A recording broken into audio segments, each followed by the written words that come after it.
Umapila si Senate Majority Leader Joel Villanueva sa Department of Budget and Management or DBM na naglaan ng pondo ngayong 2024. Ang dagdag na buwan sa social pension ng mga indigent senior citizens sa ating bansa.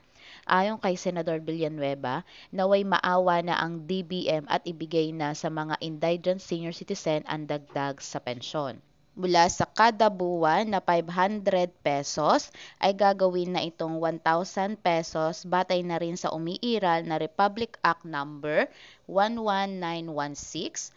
Ang pension height ay hindi pa rin napapatupad ngayong 2023 dahil sa kawalan ng pondo. Sinabi ni Senador na siya ang principal sponsor na mag-increase ang social pension for indigent senior citizen law. Ang purpose ng National Expenditure Program ay naglaan ng 49.8 billion pesos na pondo. Nagtataka ngayon ang senador kung sa programa ng flood control ay mabilis itong napopondohan, kahit hindi nararamdaman ang epekto nito. Ngunit pagdating sa dagdag pensyon ng mga lolo at lola ay mahirap itong magawa ng gobyerno.